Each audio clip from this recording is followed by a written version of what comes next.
Hey everybody, today I want to talk to you guys about your braking system. So this is a very crucial component to your automotive safety.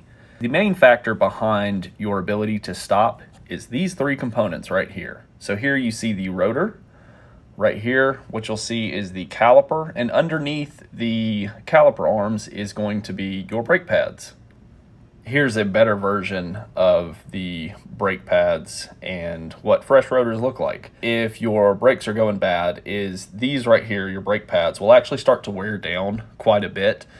And that's from the caliper applying pressure to the brake pad to squeeze the rotors. What you'll see a lot of times is you'll see the rotors starting to groove up a little bit and the brake pads start to lose the pad life. So they'll start out about this big and then you start to see them kind of wear down a little bit.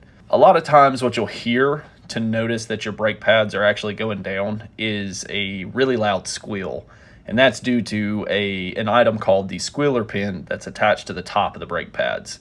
And once the life starts to wear down on the brake pads, you'll start to hear it rub up against the rotor. So what you'll see in this picture right here is a bad rotor here, where there's a lot of grooving, potentially some hot spots and some warping. And then up top, you have a good rotor. And a really good way to notice that your rotors are either warping or they're just not stopping the way that they need to is if you apply pressure to the brake when you're going for a stop and you actually feel the steering wheel shake a little bit. That's pretty consistent with warped rotors, and you definitely need to take it in and get it assessed by an ASE certified technician.